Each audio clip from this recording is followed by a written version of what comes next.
Welcome back, boys, to Professor Layton versus Phoenix Wright. My name is George, and we're going to court today. To answer your question, who is it, between heaven and hell? Can't remember if it's a puzzle day or a trial day.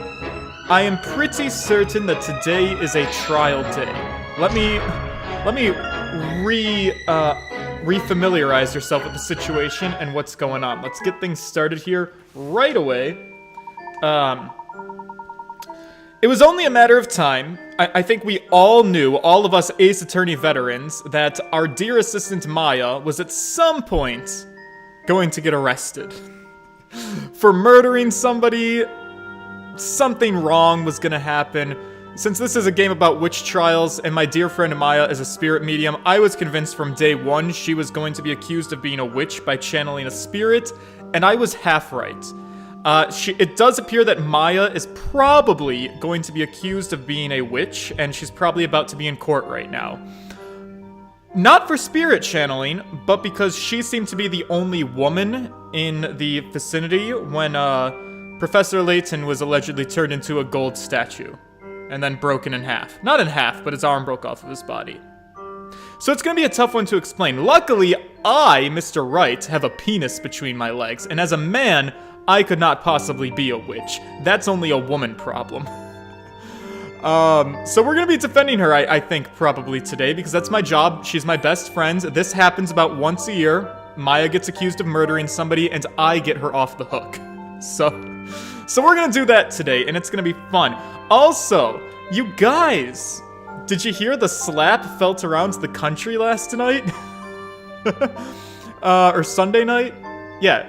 Yesterday was Sunday, right? I know my days of the week. God. That's... yikes. It was the Golden Globes, right? Is that what the event was? It was an event for rich people and actors to kiss their own asses about how great they are.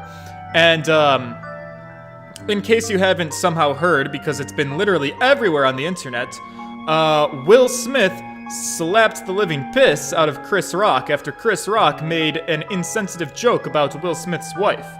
And the internet has absolutely lost their damn minds, because people on both sides have turned to such extremes that I can't understand human people anymore. On the one side, you've got people that are, so outraged that this, like, slap they think is, like, the biggest deal in the world, and that Will Smith needs to be thrown in jail, he needs to be canceled, he can't have a career anymore, he can't have anything anymore, he's a goddamn piece of shit. And on the other side, you've got these people who normally are anti-violence, but because Chris Rock was considered to be making an insensitive joke about his wife's, and who has alopecia, they decided that, like, well, since Chris Rock isn't likable in this scenario, it's okay to hit him in the face. Which is real weird from the people that are allegedly anti-violence. It's kind of, like, very similar to me with the same vibe of, like, people on Twitter who are so anti-bullying. Unless it's somebody unlikable, then it's like, alright, well, let's bully the shit out of this person and make them wish they were never born. You don't really get to pick and choose who you commit violence against. It's either, like, you think violence is wrong, or you don't. And if you think that Chris Rock was wrong in his joke, there are ways to push back against that without resorting to slapping somebody in the face. That being said, at the same time, minor violence, like a slap to the face, that's pretty common in our culture. I'm not saying that's a good thing, but, like, for the amount of, like, reality TV stars that get drunk and get into fights where they're slapping the shit out of each other every single day, to sitcoms like How I Met Your Mother that have a whole concept in the show around the slap bet, where characters will make a bet and the loser gets to get slapped in the face multiple times throughout his life. I don't see why this one specific Will Smith thing is seeming to, like, break the internet over this discourse of, like, how a slap is just, like, the most unforgivable thing in the world. I don't understand where their nuance is, because it seems like the nuance here is, what Will Smith did was wrong. No matter how much somebody is offending you, you don't get to just, you know, slap the piss. You don't get to commit assault against people because they offend you. That's not the way it works. And at the same time, though, like, let's also, like, you know, assess things for what they are. He didn't beat the living shit out of Chris Rock. He gave him one nice rough slap to the face. All right, I don't know, the way people are talking about it with this violence, you'd think it was something absolutely insane, and it wasn't out of nowhere, it was provoked, which I'm not saying is right, but it's not necessarily like Will Smith is a dangerous criminal who needs to be locked up because he's gonna just go crazy on anybody. You know, it's the same kind of thing courts assess. Like, if an assault happens, a court wants to know, well, was it prompted in some way? Is there a reason to why this was carried out, or was it a random act of violence? Because those two things mean very different things in our world in terms of whether you're somebody who can function in our society or someone who needs to be locked away for life, like a Jeffrey Dahmer. But I digress. I've never slapped anybody intentionally. I don't think very hard. Well, at least not like a Will Smith slap. Maybe a light little something on the cheek over there. But I'm not one who's been in too many fights, so I guess I can't talk too much. Anyways, you guys are here to play a game, so we should probably play a game. That's enough talking about celebrities for me. We've got a big day of court ahead of us, so why don't I just get ourselves on the road here. Recap time. The storyteller wrote a new story right before our very eyes. A man from afar falls to a golden curse, and a woman from afar cries out in grief. This passage could be referring to Mr. Wright and Miss Fay. We must hurry over to them at once. I have a terrible feeling something will happen at the alchemist's house today. Yeah, well, spoiler alert, something terrible did happen at the alchemist's house. People in the real world are worrying about a goddamn slap, and here I am, trying to solve murder mysteries. Alright? I'm the real hero here. Chapter 4, The Golden Court. CC. It doesn't make sense. How has it come to this? Ugh, the damned witch! Why did it have to happen to the professor of all people? You've got to believe me, Nick! I may be a spirit medium, but I'm no witch! Don't worry, girl. I know it wasn't you. You just have an uncanny ability to be in the wrong place at the wrong time. It's pretty impressive, actually. Huh? Say. The fuck? Sorry. Getting messages. Say, have you seen Luke today? I haven't seen him since last night. He's probably being a little bitch and crying about the professor. He was crying all night. I didn't know what to say to him. No kidding. He's the one suffering the most of all from this. Poor kid. Well, the good news is, I'm pretty confident that because Professor Layton is the main character of the Professor Layton series, that he's not actually deceased. There's either... We're either having the wool pulled over our eyes and he was somehow replaced with a fake statue, or magic is a thing and it turned him into a statue, but we'll be able to turn him back. We're just gonna have to glue his arm to him before we do that. He probably needs some time alone with his grief. We should leave him be. Yeah, he shouldn't have to see this trial. It'd be too hard for him. It's gonna be pretty hard on you, Maya. They should have just had a Twitter feud like other celebrities. Yeah, that's the rich people problems for ya. Hi, Espella. What you doing, girl? I see they let you out of holding for this. That's kind of nice. What are you doing here, actually? Have you been cleared of the accusations? No, not yet. If only it was that easy. It's just that... I'm not technically under arrest, so I got special permission to come here. Changeling DJ! Aw, Scooby-Doo incident. You know what? I didn't want to say it out loud, but listen, I'm an avid Scooby-Doo fan, And there's a hypothesis that's running into my head. I don't know if you guys have seen this. This is a spoiler alert. If you haven't seen the movie Scooby-Doo, Where's My Mummy? Listen, I'm a Scooby-Doo veteran here, and that was one that came out when I was a child. If you haven't seen it, this is gonna be a spoiler for that movie, so you're gonna wanna know.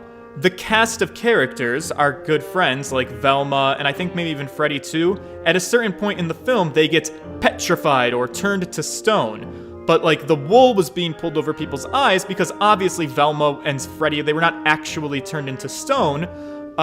They basically had cement statues kind of, like, made of them to make it look like they were turned to stone. I feel like a very similar concept to that kind of, like, Scooby-Doo trick could be playing itself right here with the Professor Layton statue. So, like, that's kind of what my brain is thinking. That's the connection I'm drawing, at least. But we'll see how it plays out in court. I'm technically not under arrest, so I got special permission to come here. I'm free to go wherever I like within the building. I see.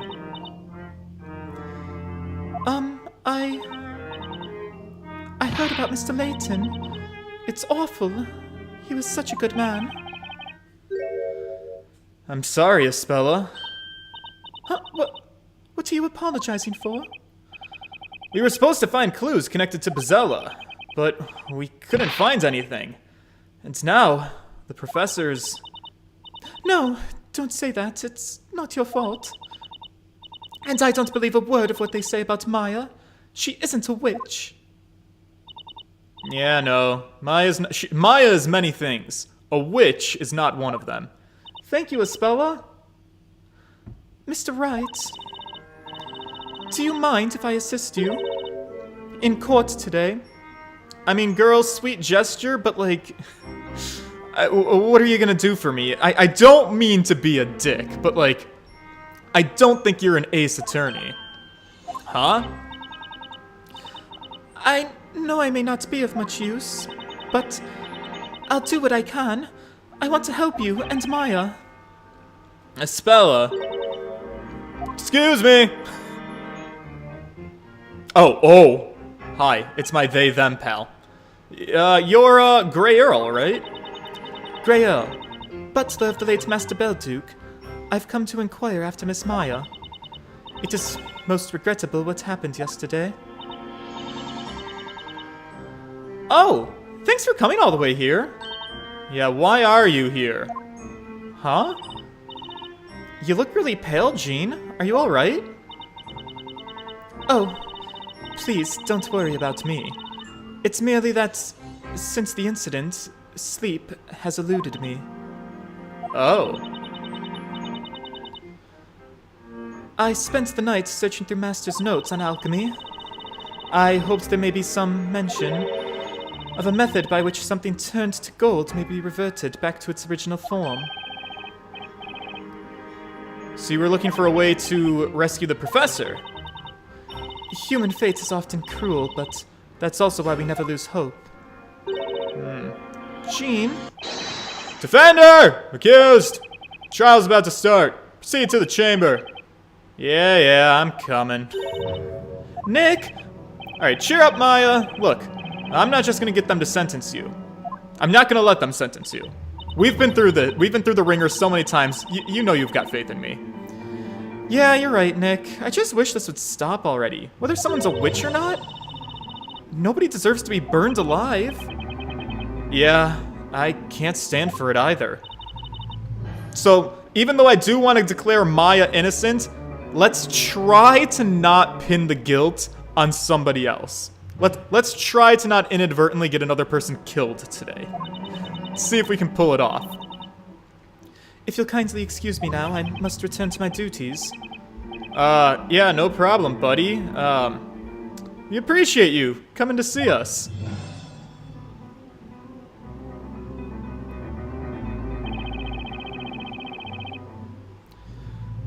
Something's bothering me. Jean seems somewhat odd today.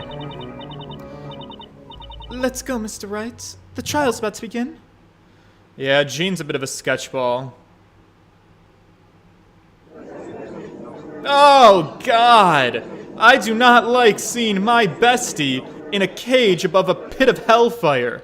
Can we, like, not do this? The trial of Maya Fey shall now begin, as scheduled. As scheduled. Knights of the court, are you ready to cross your swords of justice? Yes, I am, but listen, I can't be dicking around today too much, alright? That's my bestie up there. I gotta make sure I keep her Zacharias safe. Barnum always has his sword ready for the work of justice. Okay, great. Defense ready, Your Honor. At this stage, I've just got to give it all I've got. Yes, we truly do. It would appear the defender has thrown down the gauntlet, Sir Barnum. Oh, yes, now, I have. Before we begin, may I have a word with you, defender? What kind of a word? Yes, Your Honor. Last time we met, you stood in this court as an apprentice baker. Yep, that is 100% correct. In all honesty, when I saw you for the first time, I thought to myself, a baker should stick to bread baking. That was that pretty so? closed-minded of What you. a fine first impression I made. However, today you are not merely some befuddled maker of sweet buns. I'm obliged to fully recognize you I got buns, as huh? a knight of law and justice, on par with Inquisitor Zacharias Barnum. That's right, I'm earning some respect around here. Now may your duel begin. Fight bravely and expose the truth behind this heinous crime. Oh, I intend. All right, we're all counting on you, Inquisitor Barnum. Ew, who are you? I knew she was a witch as soon as I laid my eyes on her. She's got witch written all over her. Oh, God. The biases of these people. Why not put the baker on trial? Bake the baker, I say!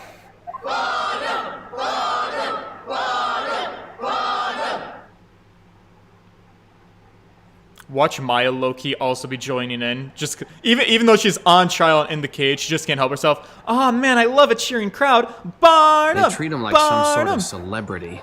Yeah. Nothing bad ever happens when we put celebrities in He may be politics. adored by the crowds, but when he pointed his sword my way, you managed to shield me from his accusations.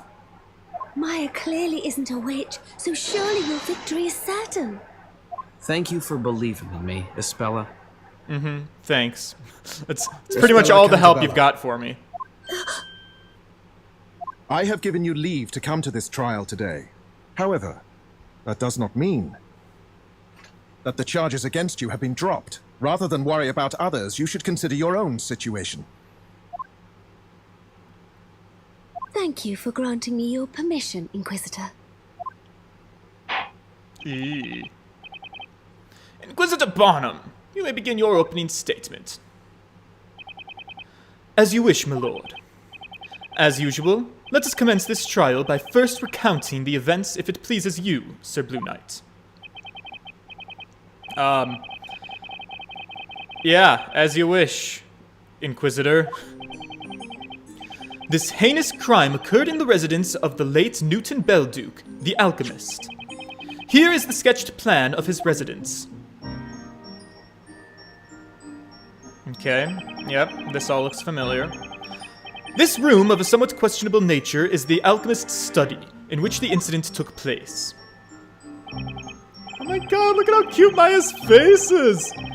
Layton's kinda cute too. The only ones present at the moment of the crime were the accused and the victim, no one else.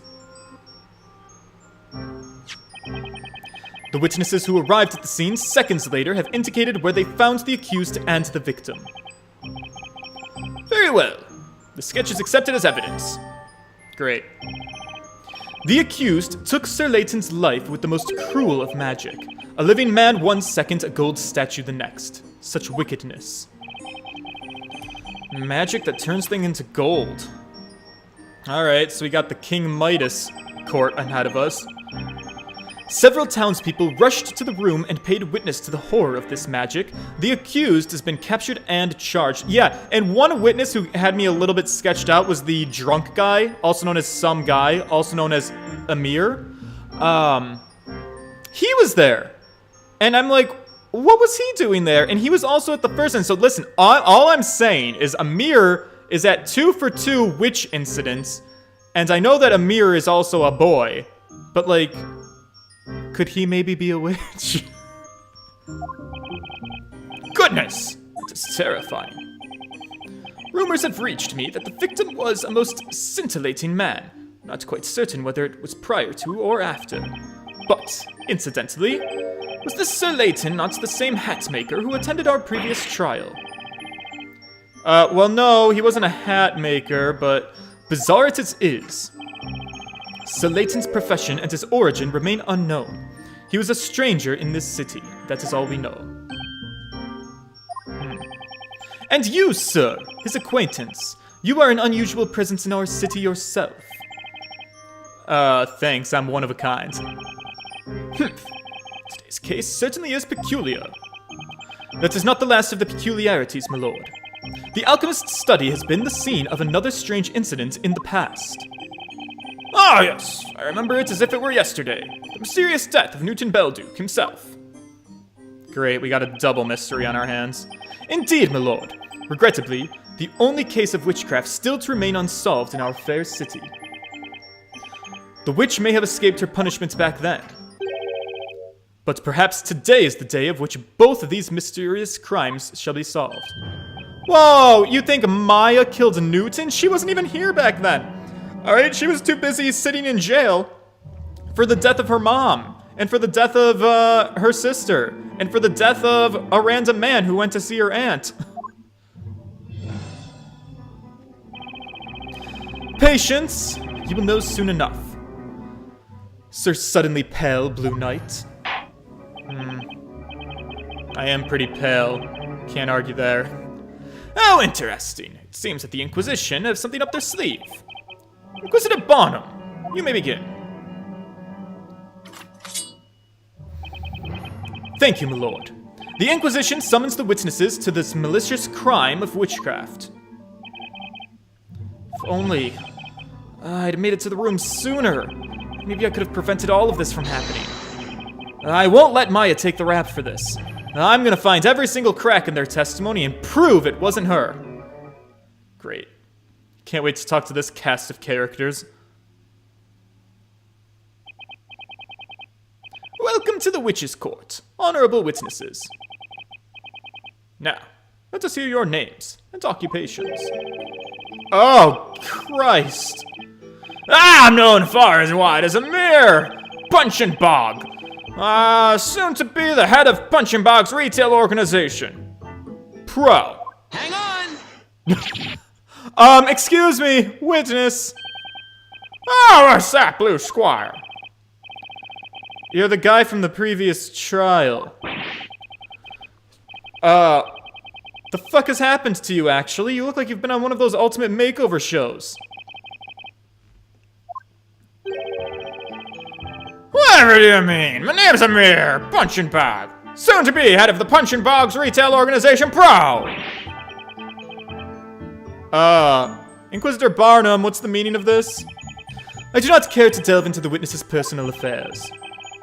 Looks like he remembers them all too well. Witness! Pray, continue. I don't know, I guess he got a new credit card that he can run up the bill on. Oh, dearie, dearie me. It is I who usually ask the questions. I am, you see, but a humble teacher. Call me Primstone. The children of Labyrinthia Primary School have the privilege of learning the truths about the world from me. An elementary school teacher, huh? Good to know at least one witness is sensible. The winds carry my song, its birdly stringing along. Parrot and bard, ensemble avant-garde. My faithful muse here is Cracker, the musical parrot. No one understands music like Cracker. Aside from me, naturally. Oh.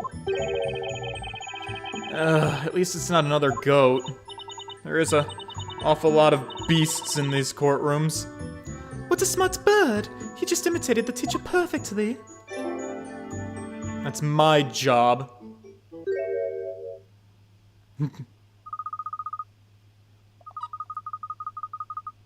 I beg your pardon?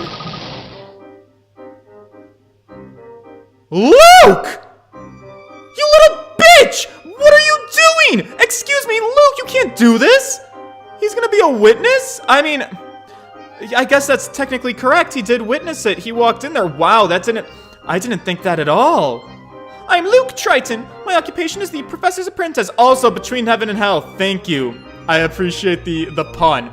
A mere punching bag. That's all he is, because he's the butt of all the jokes.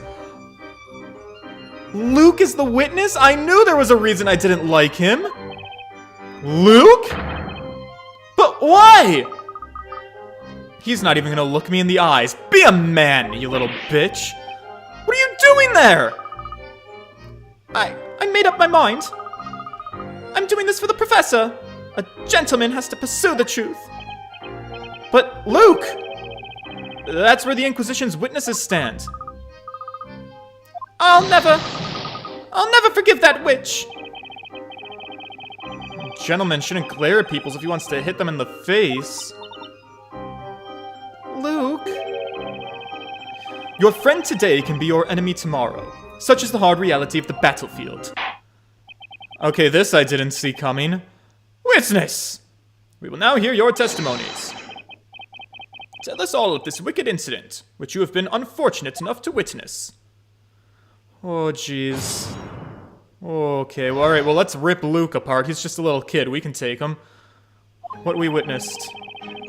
I heard a scream and an incantation. And I entered the room and the victim was already all shiny. Mayhap something caused a discord between erstwhile friends. Mr. Silcat had a knife and the ready in his hand. Did he? What? Victim of magic, sparkly and done for. I heard the staff fall on the floor. The professor must have seen through Miss Maya's deception and confronted her right there, face to face. Oh, hell no. Listen, you're gonna feel like a real clown when I'm done with you. See, thank you all. However, one part of the testimony was somewhat confusing there. You, singer. Singer? Could you possibly be me? Birdley the Bard, Your Excellence? Yes, that would be you, singer. The staff that you sung about. It is as you suspect, my lord. This very witch's scepter. Yeah, what was it? Thunder Phoenix 256. Yeah, Luke definitely lost his father figure. So listen, he's definitely on very, very high emotions. So I get it. That will blind you to the world. So we just gotta, you know, get his dumb little kid brain back on track.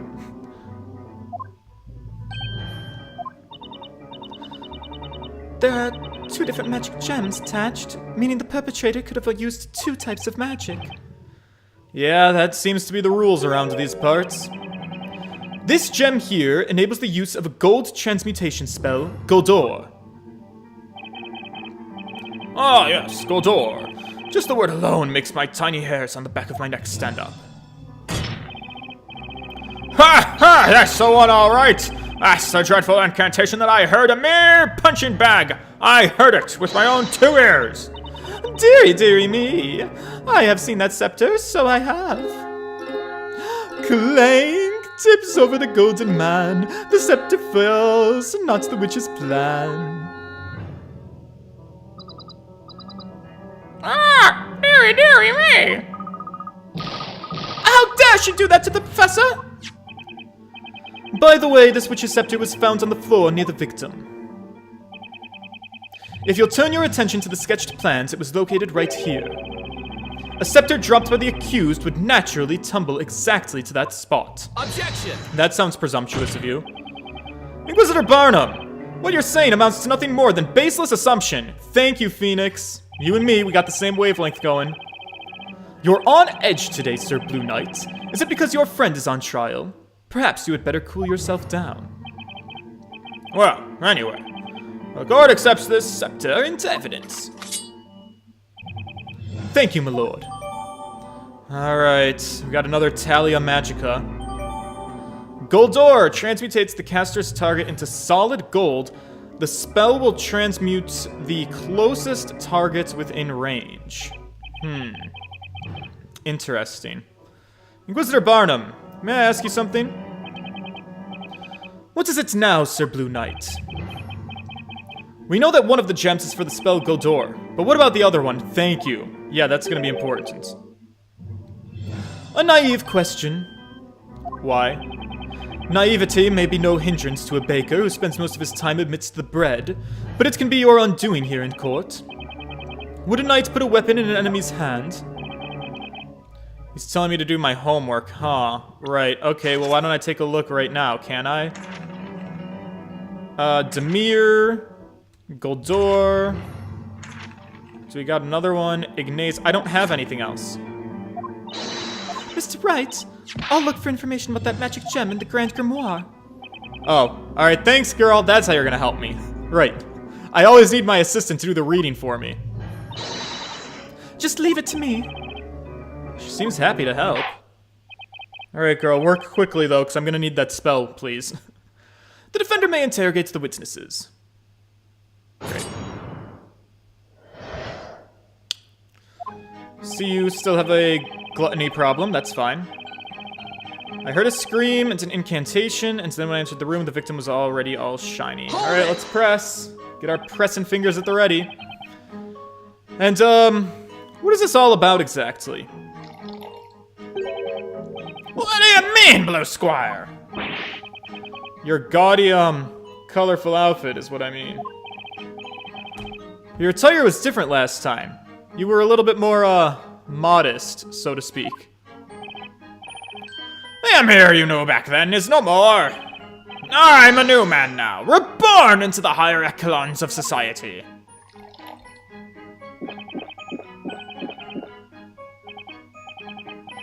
Great.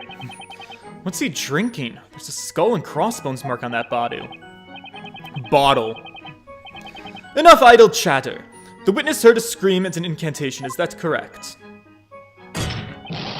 That's right! It's just like what you said earlier, Inquisitor Barnum. 'Twas the spell Godor, and it was without a doubt the voice of the accused that said it. However, it's rather peculiar. When I saw the accused and the victim together last time, they seemed to be on friendly terms. The next witness will dispel your doubts, my lord.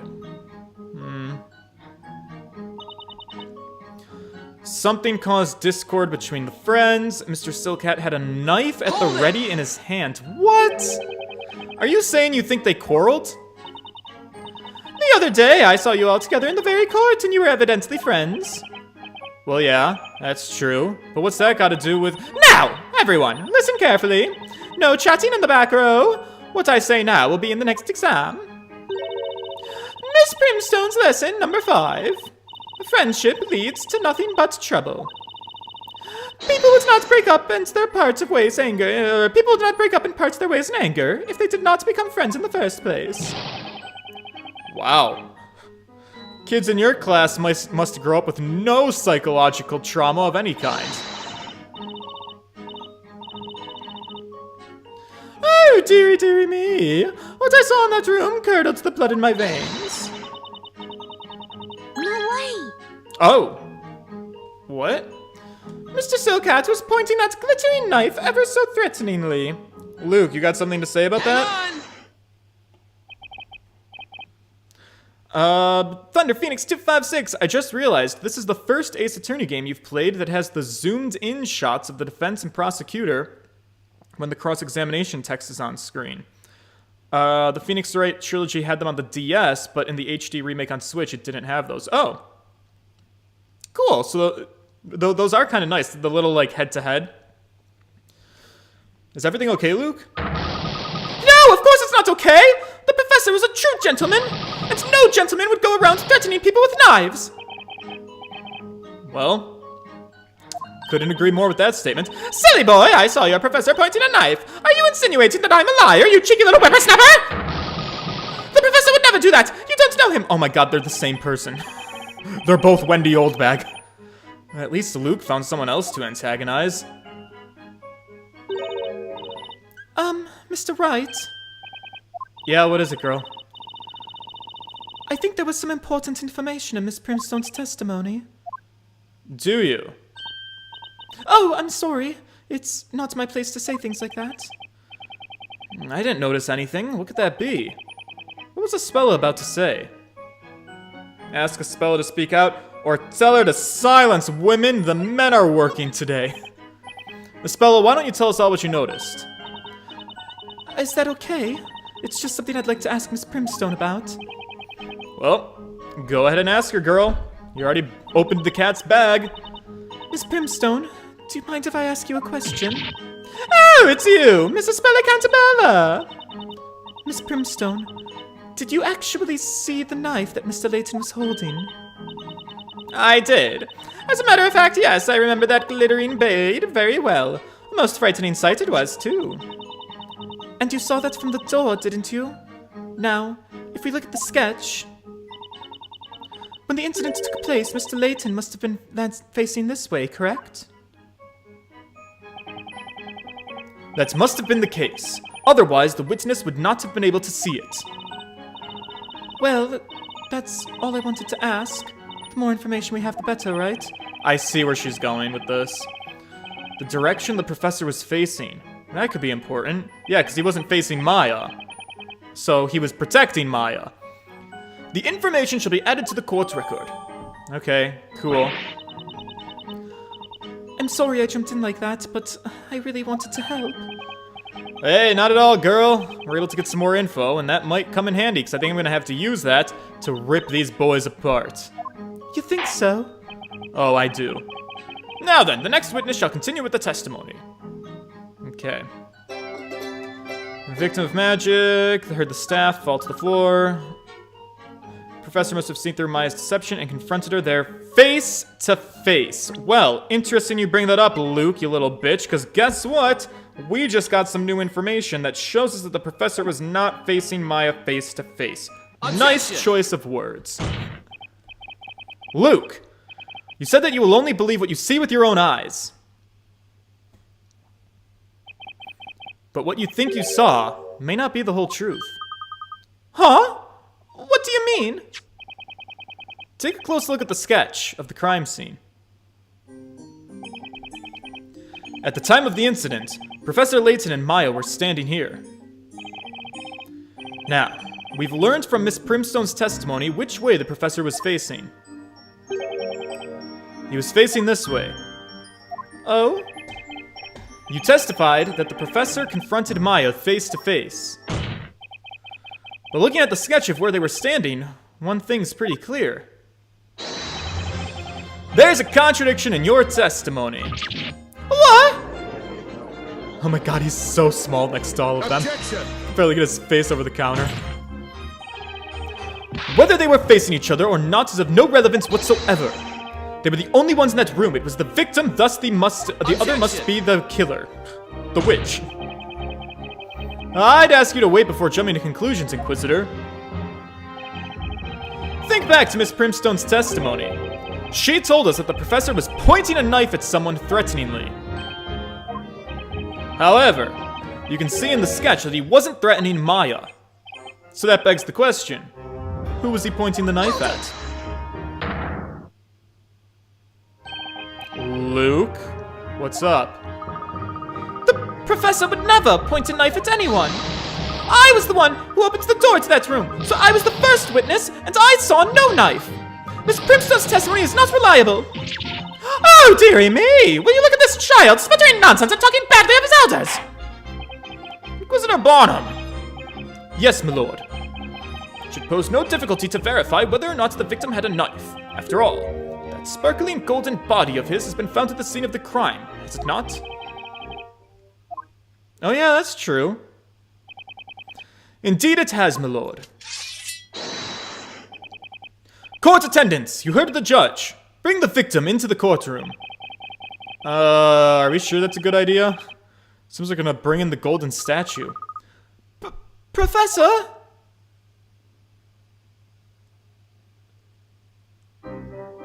Bum bum bum bum bum bum. Gotta look at him in 3D. Oh god, his missing hand.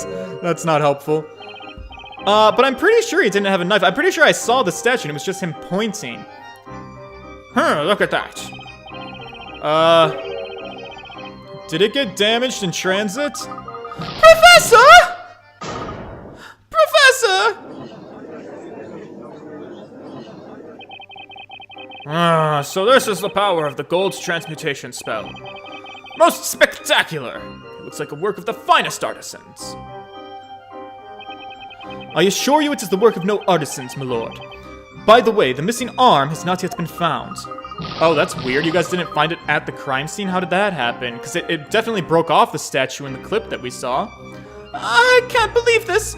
Professor! I suppose we should add the victim to the evidence. Oh god. The poor professor, who while searching for evidence became evidence. Golden Layton. Professor Layton turned into gold through the spell Goldor. The right arm is missing. Yes, this is unfortunate. I thought the evidence would be as good as gold. Ha ha! But although it is technically good as gold, we're still no closer to discerning whether or not the victim was holding a knife. Let me speak, please. Oh, Maya. The professor didn't have a knife, and also, there was another person in that room. The real witch was there too. You gotta believe me. Accused! Do I really need to warn you again? Inside the cage, you are to behave like a bird that has forgotten its song. Speak again and you shall be punished. Or, are you in a particular hurry to taste the flames of justice, little bird? Oh god, Maya, please be safe. Yeah, Phoenix, defend her honor. But, it's true that someone else could have been at the crime scene. Look at the sketch. The victim was facing towards someone, and that person wasn't Maya. Sir Blue Knight, your ignorance is no longer even a surprise. Huh? You do not know what transpired at the crime scene? You think this man was pointing at another person, you say. Let me tell you this. Nearly everyone in this court, other than you, knows what Sir Hat was pointing at. What? Well, honorable witnesses, is that not so? I am mere punching bag. Love me some gossip and stories of the occult. Elusive like mist, the magical beast. Its chilling breath brings out about death. Oh, dearie, dearie me. You could use some education, Blue Knight. I can offer private tuition, but it will not come cheap. If the professor wasn't confronting Maya... Witnesses, you will now testify. Tell us about this other presence at the crime scene. Hi. Oh, boys. See what we're getting involved in this time. We all know what happened to the alchemist, so this case is no mystery. God, I love that you can see him getting progressively more drunk as the trial goes on and he keeps drinking. That's a nice touch. Same place, same magic trick. This time her luck ran out and she dropped that magic scepter. The truth obscured by a twisted ruse. The witches couldn't vanish but did confuse. It happened because the professor unraveled the mystery behind all these witches. The same magic trick was used. They are referring to an incident from 3 months ago. Much like this incident, a man lost his life to witchcraft in that very room. Oh, it was the master of the residence, Sir Newton Belduke, the alchemist. Suffered death by strangulation. Finger marks were left on his neck. That doesn't sound like witchcraft. That just sounds like a regular, everyday murder.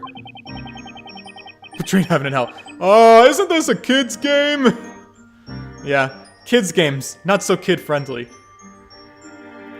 He had locked himself in his study and the key was still in his pocket. In other words, no one could have entered that room. Oh, right. That was the thing. So, the perpetrator disappeared from a locked room, just like in this case.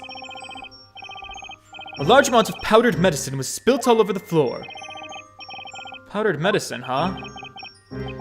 Sir Belduke was an alchemist. He possessed various medicinal concoctions. Right, and we did see the powder in the room. I do remember that. Due to the presence of that powder, had anyone entered that room, clear footprints would have remained, yet there were none. Oh, that's the kind of mystery the professor would have loved to solve. Thus, there were two unnatural circumstances to Sir Belduke's death. The culprit's disappearance from a locked room, And the fact that they appeared to not have walked on the floor. It's almost as if they flew away. Mask to mask, maybe? In other words, it couldn't have been the Demir magic that was used in my case the other day. So it seems like the killer levitated above the floor, strangled Belduke, and vanished into thin air. Is that what the purple gem spell does? But what does that have to do with this trial? It has been 3 months since that murder. Despite that, we still haven't been able to find the witch responsible. But now, having eluded us for so long, that witch has finally been brought before this court. We will have justice.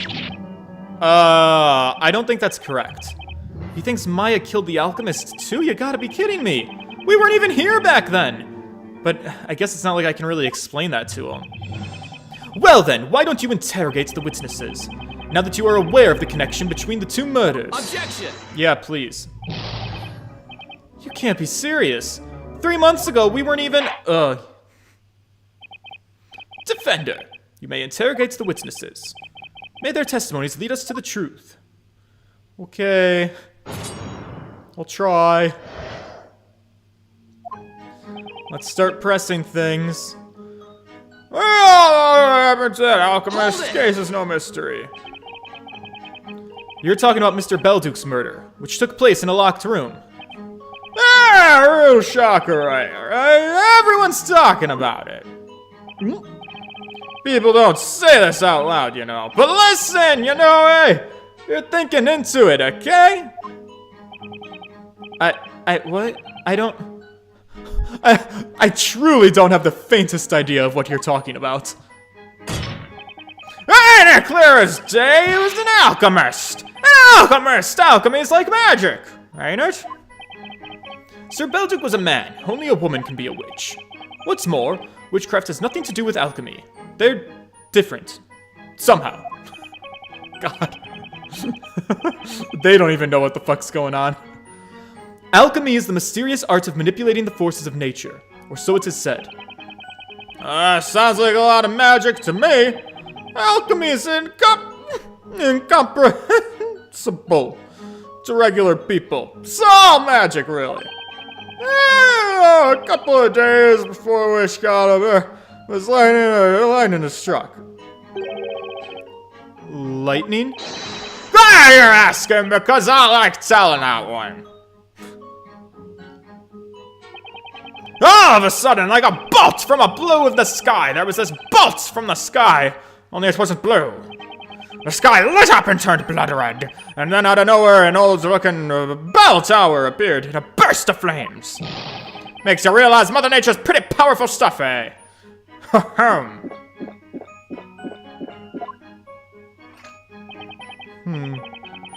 You have strayed off the topic at hand, witness. This is a courthouse, not an inn. Save your thrilling stories for later. Oh, jeez, that was a lot. Same place, same magic trick. This time her luck ran out and she dropped the magic scepter. Would you care to elaborate on that, Miss Primstone? You can say I'm a scholar, and my knowledge is vast and diverse. I know a thing or two about witchcraft. Therefore, I have a very good idea of the type of magic that must have been used this time. The magic behind this mysterious figure that appeared out of nowhere, glided through the air and vanished after making the kill? Indeed, yes. The witch's scepter confirms my theory. A brilliant deduction. I am honored to have studied under an excellent teacher such as yourself, Miss Primstone. She was his teacher. Actually, I guess that kind of explains a lot. It's gonna be a shame when I accuse her of being a witch later. Our occult crime analysts have arrived at the same conclusion. Mr. Wright! I found it! The page about the purple magic gem! That's great, sweetie. You're doing awesome. The thing is, Miss Primstone was about to tell me about the purple gem, so you're a little late to the party, but I'll let you steal her thunder. The spell's called Familia. Familia? What does it do? Does it make you familiar? The spell Familia, bound within this purple gem, is used to summon a familiar. Oh. Wait, what? Summon a familiar? Yes, familiars appear out of nowhere, glide through the air, and vanish when their task is accomplished. Oh god, it's those things! They're evil, bloodthirsty spirits used by witches to perform outrageous crimes. Evil spirits? Are you saying that the witch used a familiar to... It was a familiar that took Sir Belduke's life, and now it has appeared again. Sir Silkhat was probably trying to ward off the evil spirit with his knife. But what good is a knife against an occult creature? It completed the task given to it by the witch and promptly vanished. Thus bringing us to the conclusion that... Sir Belduke and Sir Silkhat were both killed by the same witch. What? Hang on, I have questions. Mr. Layton was turned to gold. Why would you need a familiar to... Like, would the familiar be the one that cast the gold spell? I don't get it. What an unexpected turn of events. The two incidents have been shown to be connected, due to the same witch's scepter having been used in both cases. Great. Summons forth a magical familiar from the shadows. Although it possesses a physical form, it is completely weightless. Got it. Oh, this is terrible. Now Maya's accused of 2 murders.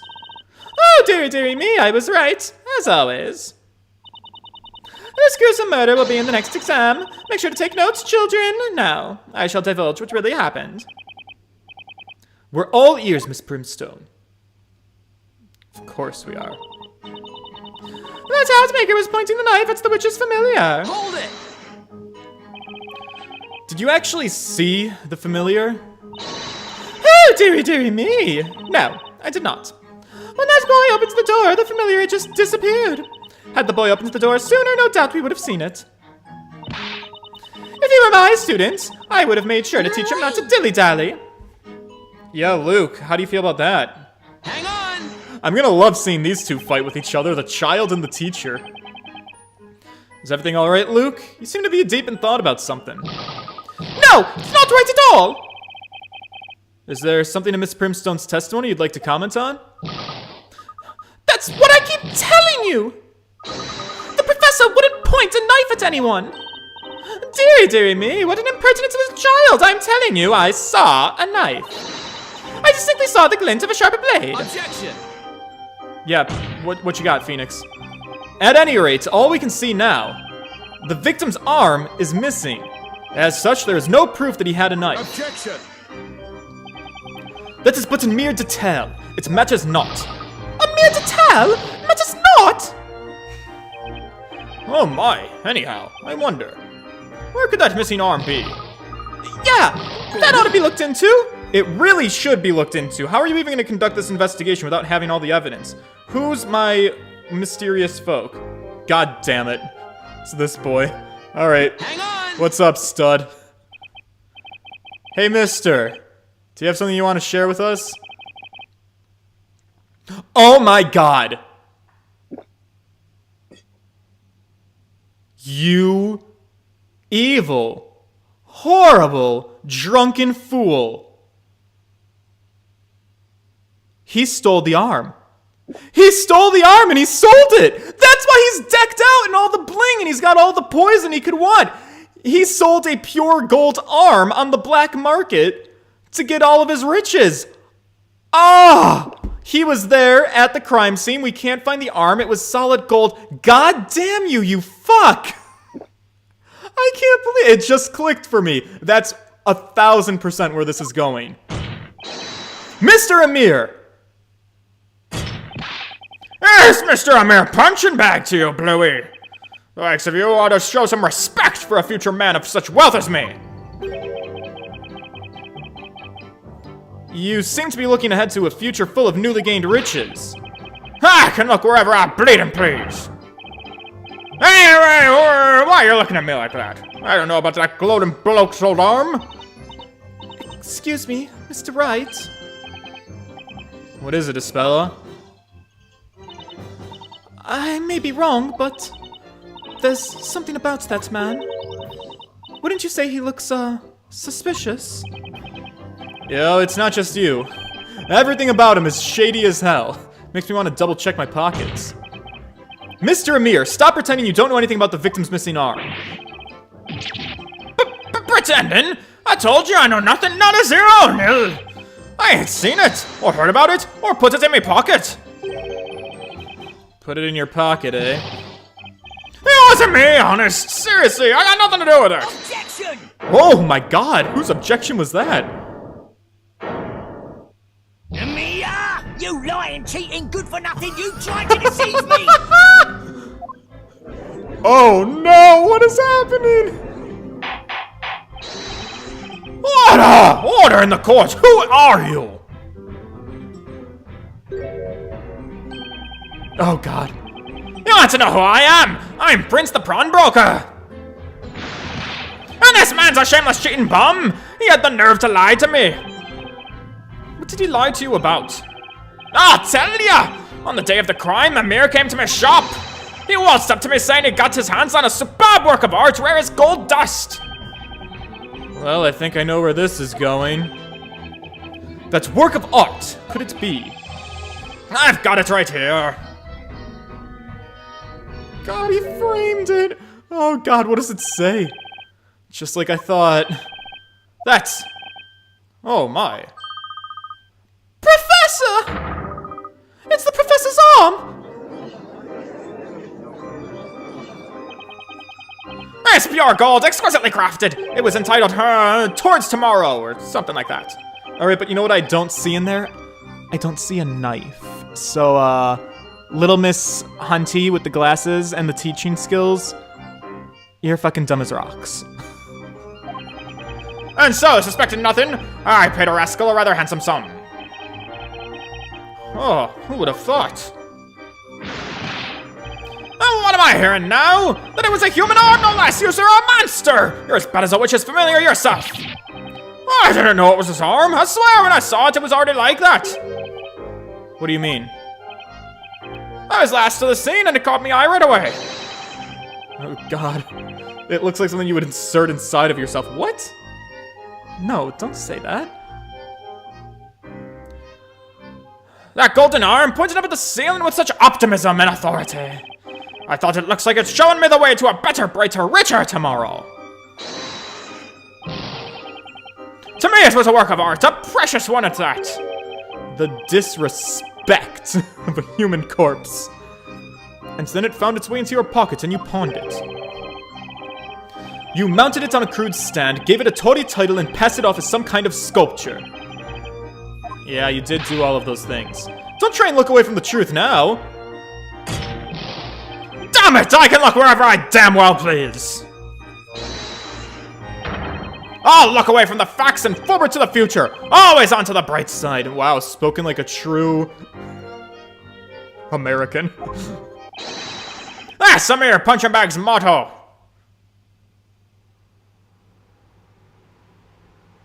I can't help but feel like we're getting sidetracked. Oh god! Hey, they re-annealed it! That's kind of good. Where were we now? Oh yes. The victim's arm has been successfully reattached by one of our masterful craftsmen. Knights of the Court, you may resume the Inquisition. Alright, well that's actually really promising if we're gonna try and turn him back. At least one thing's clear now. As everyone can see, the victim definitely wasn't holding a knife. Oh, dearie, dearie me, it seems I may have been mistaken after all. Oopsie. When you think about it, the victim had already been turned to gold when we entered the room. According to the witnesses' testimonies, that was the case, yes. Well then, I'm sure you'll concede that it was easy to mistake the glittering pointing finger for a knife. Indeed, the victim's finger has a glint to it, resembling that of a sword's edge. Yes, such a sense of power and intensity. It's enough to send a shiver down the spine of anyone being pointed at. No puzzle is a match for the professor's pointing finger. I guess no one remembers. I'm known for pointing like that too.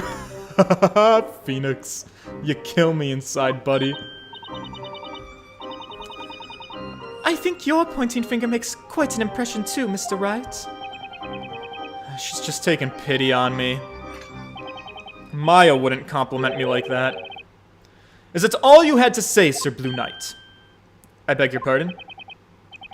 As I said before, whether the victim had a knife or not is completely irrelevant.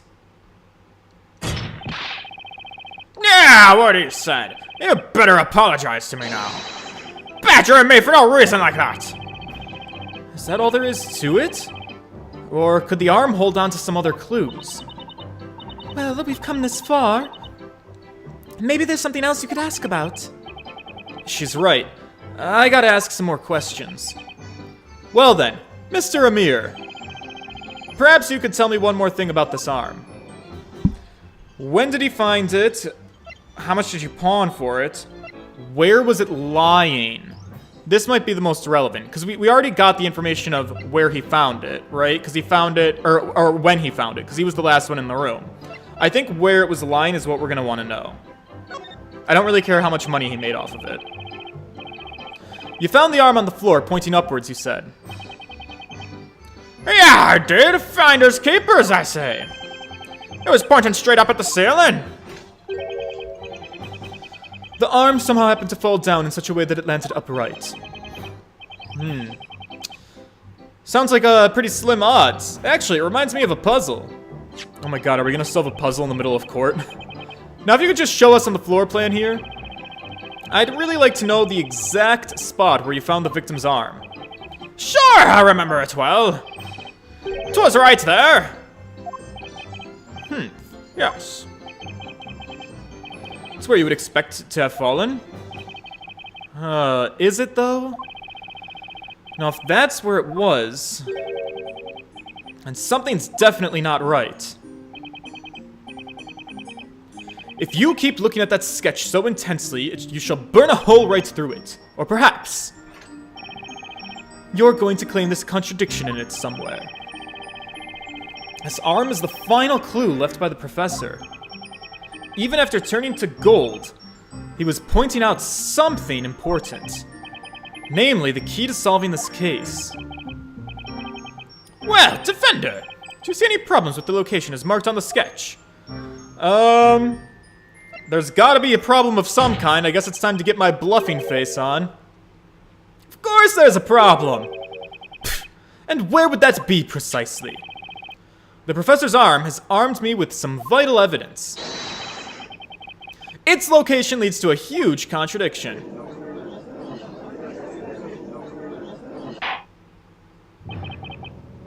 In that case, why don't you enlighten us and show us this so-called contradiction? What contradiction does the victim's arm create? That's a really good question, actually. Well, you see, the thing is, I think possibly one idea that I had was the idea that, like, this is the doorway, right? And so I thought if they were coming into the door, that, you would see the professor's arm over here, so it shouldn't be here. I don't know if the Talia magic... I don't know how to portray that by just clicking a button on a map, though. Like, I don't know if you would click on the door. I don't know if you would click on Layton. I don't know if you would click on this Talia Magica. It just seems confusing.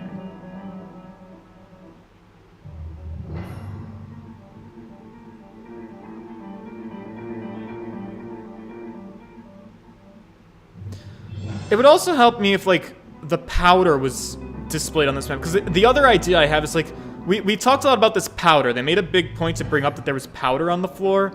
If the powder was right here, then this handpiece should have, like, fucked it up when it fell over. But that, I also don't know if that's correct, or if that's just me grasping at straws.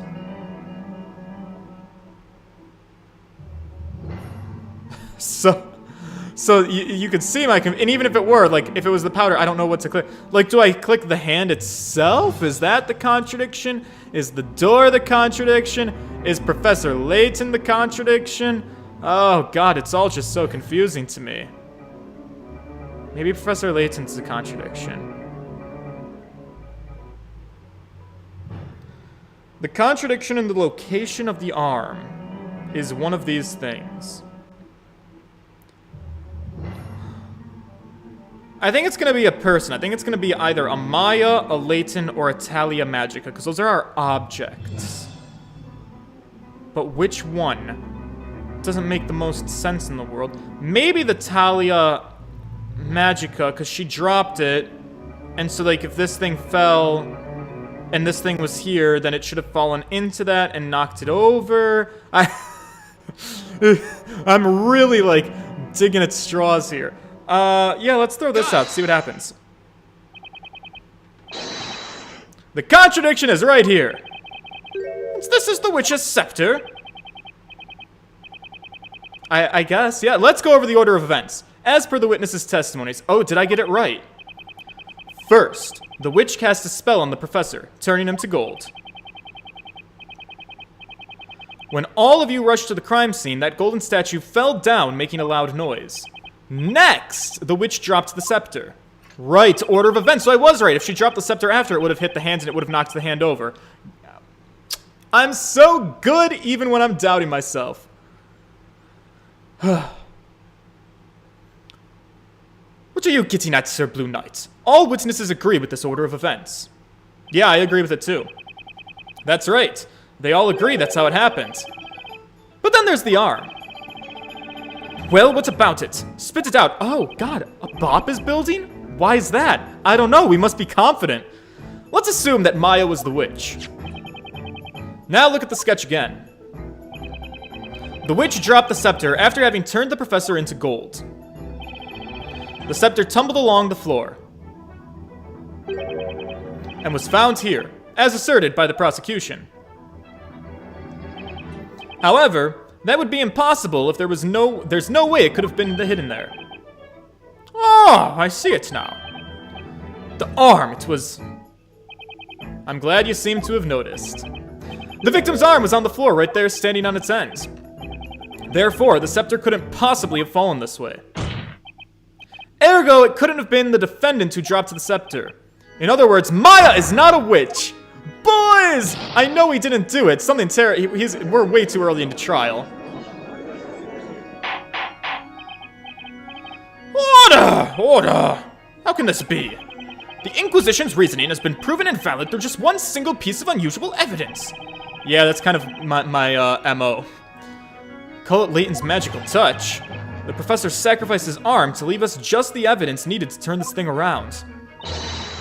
That was amazing, Mr. Wright. Professor! Objection! Aye.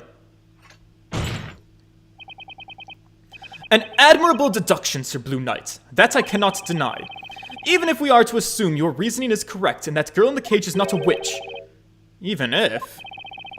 In the many trials I have attended, I have become well versed in certain aspects of magic. I am all too aware of its potential to confuse people, befuddle their minds, and make their memories hazy. No one can resist such a maddening influence. What are you trying to say, Inquisitor? Pardon me, I have to respond to one message really quick, I'm so sorry. Doodle-doo.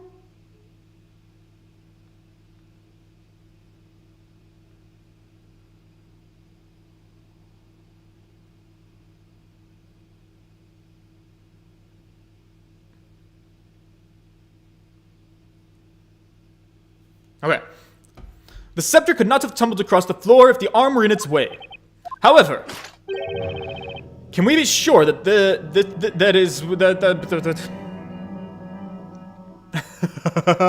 I've fallen off of my record. Can we be sure that is where the arm was? Are all of the witnesses able to confirm its location at the time? God, what do you mean? We've heard what they had to say several times already. They agreed that the scepter fell after the victim fell over. And yet, no one actually saw the scepter being dropped. Witnesses! Think back to that incident once more. Did the golden statue fall over first, or did the staff fall before? Leading question! Objection, Your Honor! Think carefully about what you have seen and heard. Everything hinges on your testimony. He's encouraging them to lie to help out his own case. This can't be allowed. May your words guide us to the truth and decide the fate of this caged witch.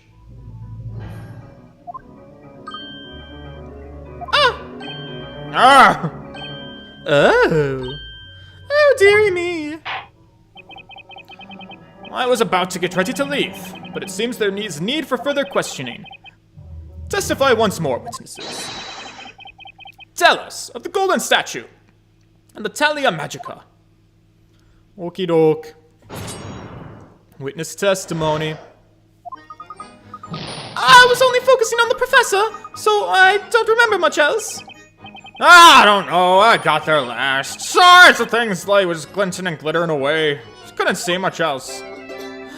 Bewitched by love or beloved by a witch, the poor cove knows not which is which. Dearie me, I remember how obvious it seems now. The staff was dropped before the statue fell over. I don't believe her for a second. Whoa, wait a minute. What you all said just now, that's completely different from your previous testimonies! Sir Blue Knight, you are starting to notice it now, aren't you?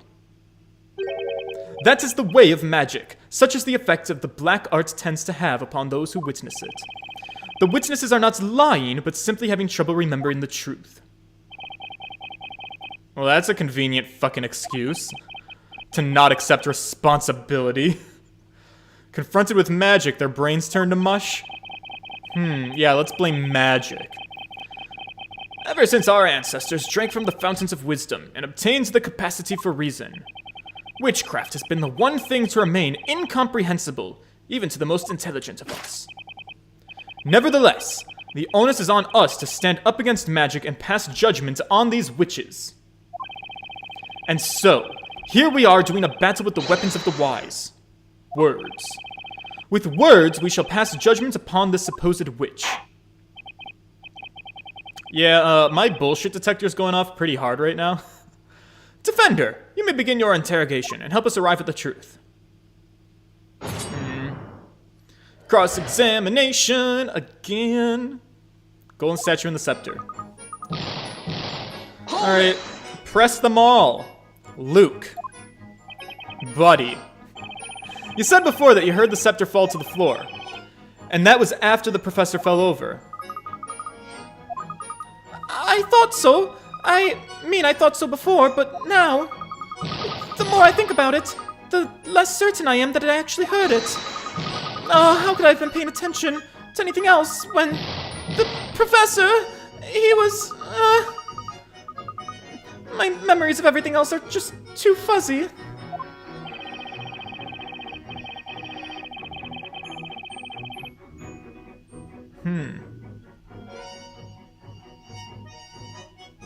I guess Luke was too shocked to take in his surroundings or notice anything else. I doubt I'll get any more information out of him now. I'm sorry, Luke. I understand how hard this is for you. Let's move on to the next witness. Alright, he doesn't know. Couldn't see much else. We'll press it, but I'm hoping that we're done with you for a hot minute. You're a bit extra. And that thing would be? The arm of the shiny gent next to your Bluey. Right. Poor Professor Layton, more valued now than ever. And you didn't notice the scepter on the floor? You know, I wasn't even looking at the floor. My eyes were kind of glued to my new source of income. God, his fucking face is just like, this is the moment that's going to change my life. Okay, that's great. Finders keepers, put it in my pocket. Yeah, you keep drinking. Somebody arrest this guy, please. Come on, isn't there like a law here about public intoxication? Poor Cove's not, which is which. Alright, what are you singing about? Would you mind translating your song into plain speech? I shall simplify it once more, just for you, esteemed knights of the court. First of all, let's talk about love. It's a pretty neat slant rhyme for cove. A cove is a slang for a chap, you see. Oh god, who's freaking out about this? Oh, I thought it might have been the teacher, like the grammar police. What's up, buddy? Oh, you're overfilling your drink. Mr. Amir, you seem to be pondering something, pretty deeply. Ah! You caught me unaware there, Bluey. Something in Mr. Birdley's statement catch your attention just now? Nothing in particular. It's just thinking. That bard's song really got to me. Kind of feel it in my heart. I appreciate your appreciation of my art. You know, I meant to ask you something. Why don't you become a private bard? You could sing all about the heroic life of a mere punching bag. Oh my god, gentlemen, this is not the time or the place for a business transaction. You can have your lover's ideologies later. I could gladly sing of your adventures if it pleases you, kind sir. Yes, that's exactly what I want. Show me what you've got. Very well, as per your request. Oh god. Oh, grant a mere punching bag. The first will new fortune quench your thirst. Having bravely filched the golden arm, you're now duped in the pawn shop, man. I thought that song sucked. Ha ha! Yes, very poetic. Your drinking manner is quite inspiring, but whatever that skull bottle is hiding. Please, we've gotta stop this. We've learned nothing useful at all, just that Amir has questionable taste in music. Damn it. Sometimes it is best not to probe too deeply, Sir Blue Knight. Yeah, I'm learning that the hard way. Well then, let us pretend we heard none of that and proceed with the interrogation. Jesus. Dogface, hello, welcome to the chat. Okay. Let's talk to the teacher, girl. Alright, but you haven't said anything about that until now. Well, that couldn't have been helped. How so? Now, everyone, listen well. Pencils in hand, be sure to take notes. Miss Primstone's lesson number 4. Memories are not always pretty. Some things are better forgotten. Trying to remember them only leads to trouble. This will be in the exam, children. You are saying that the victim fell over and his arm broke off after the scepter was dropped, are you not? Correct. Well done. And so, the contradiction is no more. Objection! That's not how contradictions work. You can't just change your answer. That's inconsistent with all the previous testimonies. Objection! You're quick to forget what I have told you, Sir Blue Knight. The witnesses are not lying. They are merely having trouble remembering the truth. Then why are they on the witness stands? They're unreliable at best. We must do our utmost to find the truth within what they say. It's no use. These guys aren't making any sense. What Inquisitor Bonham said must be true. They've been confused by magic. Espella? We always try to make sense of what we see. So, when what we see makes no sense, we lose track of what's real. I mean, I guess that kind of makes sense. But it also makes cross-examination kind of a little bit pointless. At least when everyone here believes it's so easy to get confused by magic. We gotta do something or else Maya's gonna be done for! I'll listen to the witnesses again, and try to find something we can use. Good luck. Okay. You really focusing on the professor? You got there last, couldn't see much else.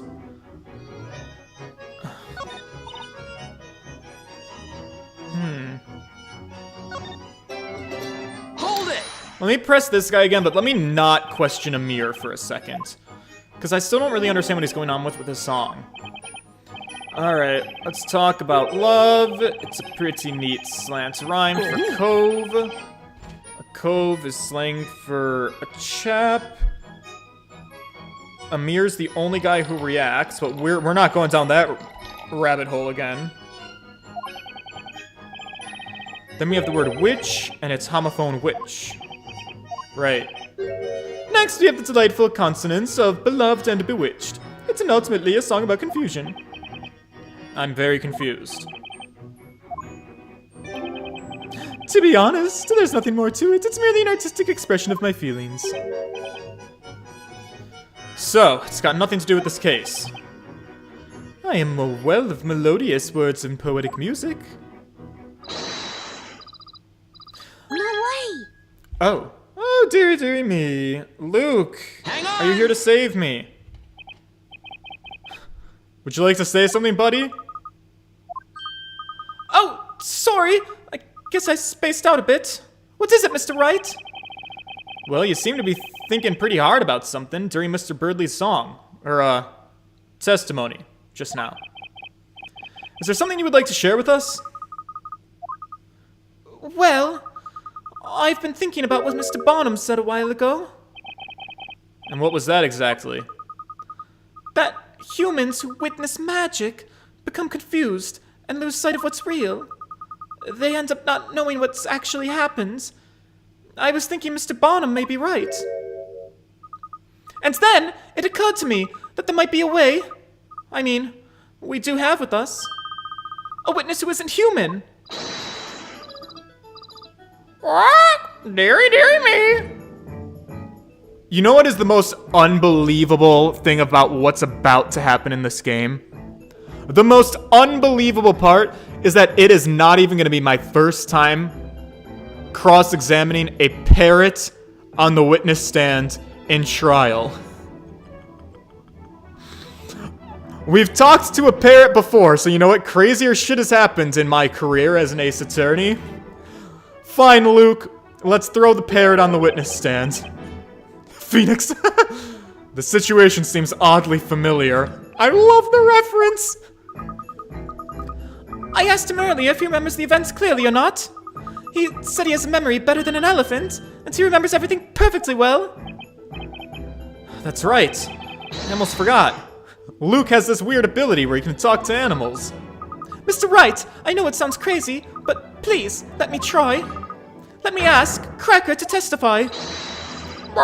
Dearie, dearie me. Should I? I'm stuck now anyway, and the witnesses' testimonies are all over the place. A new testimony would be a wild card.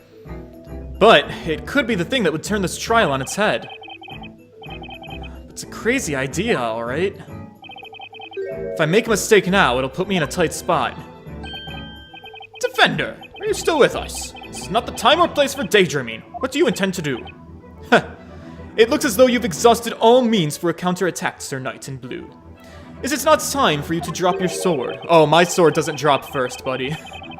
If you've no further questions for the witness. Defender, I consider your interrogation finished. What will it be then? Are we finished here? I've got zero time to think it over. I gotta make a choice right now. Should I summon the parrot as a witness? Oh, of course we should.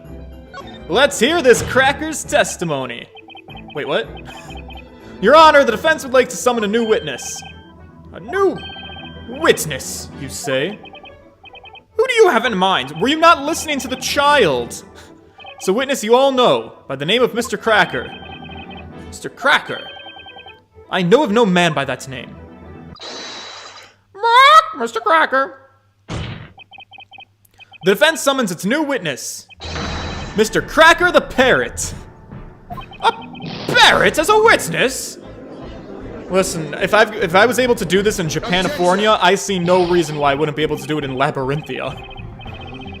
This is the witch's court. Joking around will be considered in contempt of court. Objection!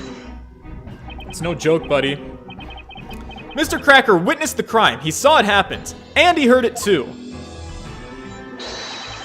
He's as valid a witness as the others.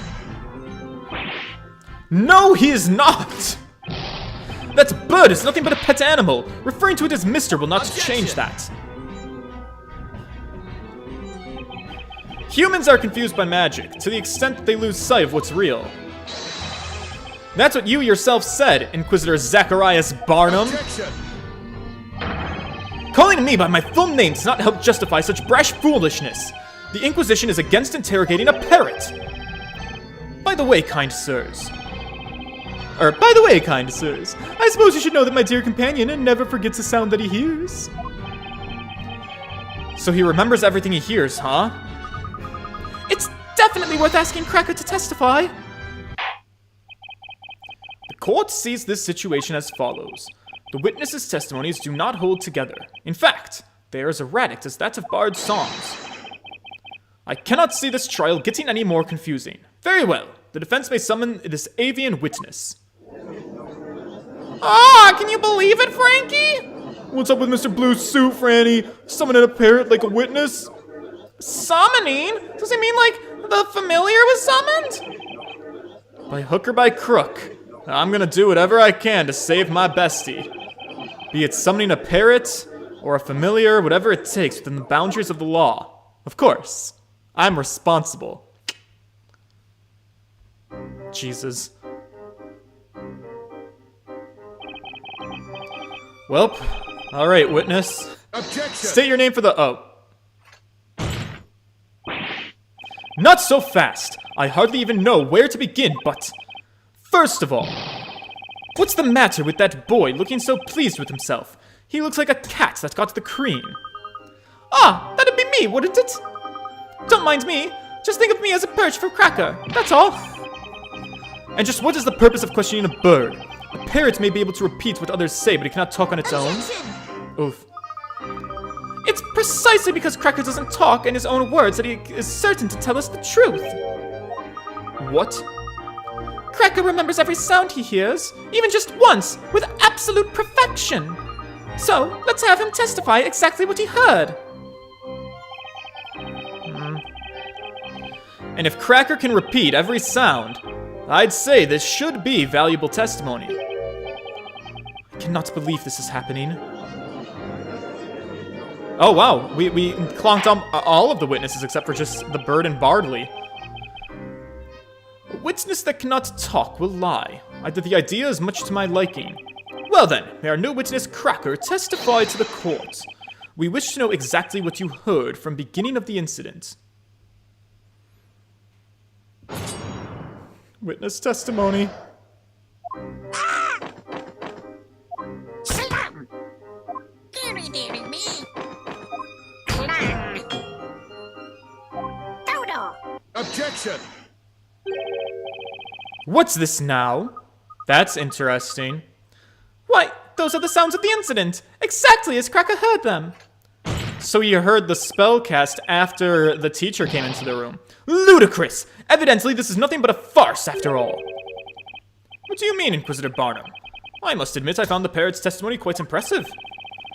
Even if that bird can accurately recall the sounds, it is clearly useless when it comes to the order of events. You mean there's a problem with the order? First, the witch used magic to turn the victim into gold. Then the witnesses arrived. It is reasonable to assume they cried out in terror when they did so. And yet, this testimony does not accurately convey such an order of events. Well, maybe your order of events is wrong. It starts with a sudden scream, followed by the door abruptly opening. Deary, deary me. And then, a witness crying out. Next, we hear the victim having turned into gold falling down. So far, so reasonable. Dodo! But the real issue is as follows. The parrot seems to think the witch cast her spell after the witnesses entered. Such a suggestion is inconceivable.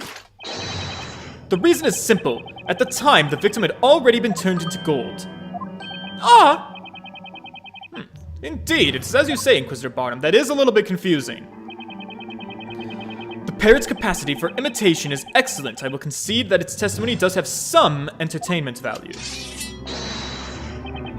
However, this animal's testimony cannot be allowed to stand as proof in this honorable court of law.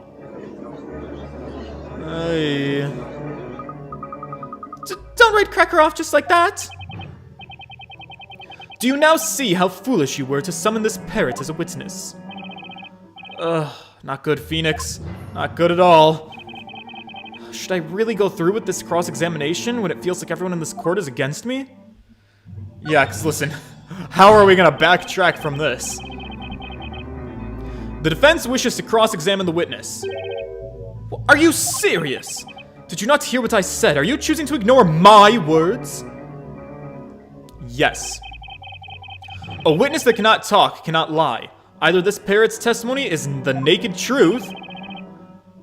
He's simply repeating the sounds as he heard them. It's human to make assumptions about the meanings of those sounds, and arbitrarily decide whether the testimony is good or not. But, as Knights of the Court, shouldn't we be striving to uncover the truth to which this parrot holds the key? The truth, you say?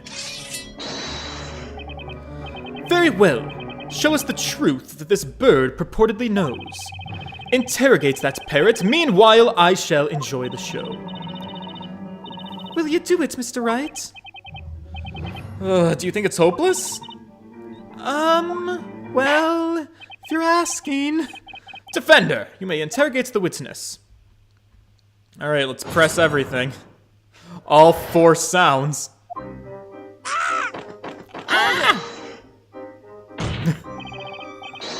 That's Maya screaming! Oh yeah! I may have let out a teeny scream. I was so horrified when the professor suddenly turned into gold like that, right before my eyes. So that's when... yeah. The accused seems to yearn for the flames so much that she cannot wait to receive her punishment. If she wishes to live any longer, she would be wise to remain silent. Sorry, I won't talk again. Promise! Unfortunately for you, Sir Blue Knight. There is no way you can prove that it was the voice of the accused. Oh, you're wrong, Inquisitor. All we need to do is have her voice print analyzed and we'll know straight up. Oh, right. We're gonna run into a similar problem with fingerprinting. Analyze what? A voice print? No, it's nothing. You can forget what I said. Well then, we may carry on with the interrogation. Thank you, sir. Salam! Was that the sound of a door being opened? La la la la. Oi. Hang on! What's up, buddy? Excuse me, Mr. Birdley. How may I help you, sir? I've been meaning to ask you this before, but why are you still on the witness stand?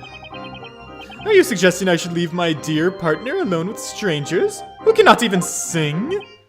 Huh? The very sight of Cracker causes the finest of songs to effortlessly form in my mind. Stilton, cheddar, smoked cheese, I like my crackers with any of these. That was the Cracker song. It's not crisp, it's full of flavor. Right. Anyway, would you mind remaining quiet for the rest of Cracker's cross-examination? I suddenly got the munchies. Continue the interrogation. Oh, well, that was pointless.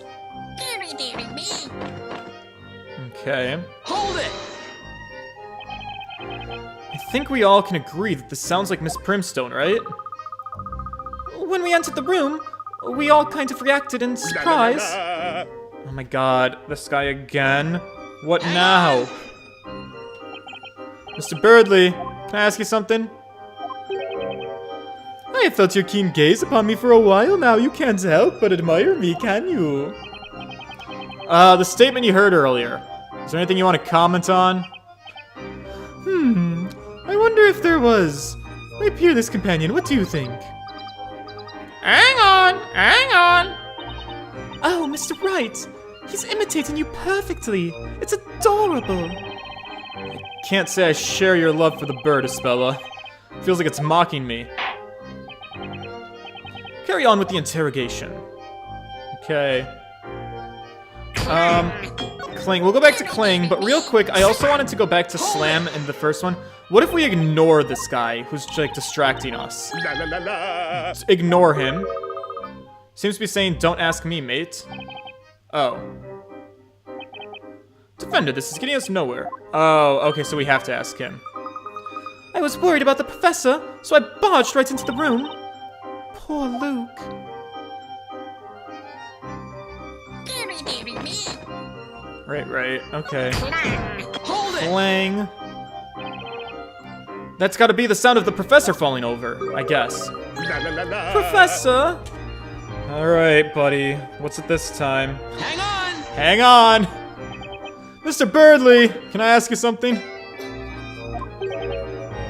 Okay, same spiel. Same spiel. Same spiel, same spiel, same spiel. Okay, this is all the same.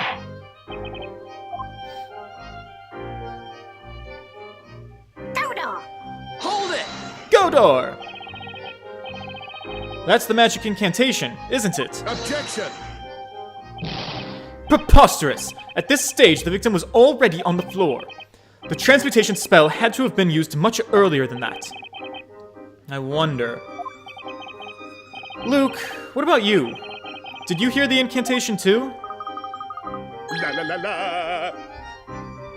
Okay, so he's not gonna say anything, but you're gonna say something.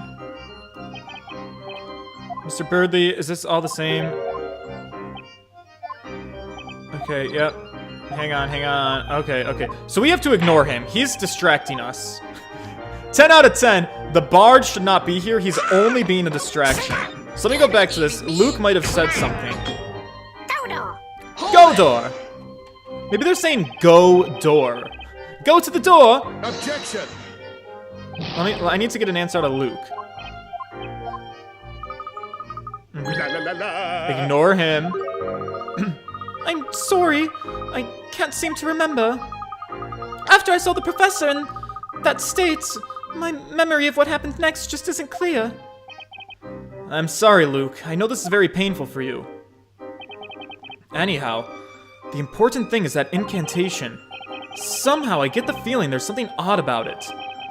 It just doesn't seem quite right. Do you think there's anything important to Mr. Cracker's testimony? There does seem to be a fundamental problem with what he repeated. Why would the incantation come after the professor was turned to gold? But Mr. Cracker can't tell lies, right? Right. He can only repeat the sounds that he's heard. Maybe we're just misinterpreting Cracker's testimony. For the time being, let's have another look at the court record and the Grand Grimoire. Yes, of course. Okay. If you say so. Turn into gold through the spell Goldor. Oh, interesting. So maybe it is different. Goldor. It's Goldor, not Godor. Found it. Godor! Alright, well... Hold it! Oh, oops, that was the wrong button. Damn it! Damn it. That's not what I wanted to do. Son of a bitch. I want to present evidence. Come on, buddies. Come on. Speed through this. Jesus. Oh, God, we gotta do the end piece, too. Oh, jeez. Nightmare and a half. Let's go, team. I got it. Okay. Yeah, go back. No, I would skip it again. Fucking Christ. This is the hardest part of this game. It's trying to skip all the irrelevant dialogue to get to what you need to get to, but not pressing the A button too many times. Okay. Godor, present. The Grand Grimoire. The spell is not Godor, it is Goldor. Objection. There's a critical contradiction in this testimony. We are all aware of that, Sir Blue Knight. This contradiction is between your so-called desire to find the truth and the fact that you are interrogating a parrot. Oh, that's not what I'm talking about, Inquisitor. There's a contradiction here that makes one thing particularly clear. The fact that we have clearly all made a wrong assumption. How so? Luke! Can you ask Cracker to repeat the incantation once more? Oh, dude, it's Phoenix time! Right you are! Godor! Godor? According to the Grand Grimoire, the name of the gold transmutation spell is Goldor. Now, Inquisitor, it would seem to me that the spell we've just heard is in fact a different one entirely. Well, I never. Unbelievable! Goldor and Godor. Objection! This is ridiculous! What wretched bird must have misheard the incantation? Objection. Cracker seems to be able to imitate sounds pretty perfectly to me. The incantation was indeed misheard, but only by the people hearing it. Objection! Wait, what? The victim was found already in his golden state. That is proof enough that the Goldor spell was used. Objection. But you're forgetting that Cracker heard this incantation after the spell had already taken place. Which makes it entirely possible that this Goldor spell was used as well.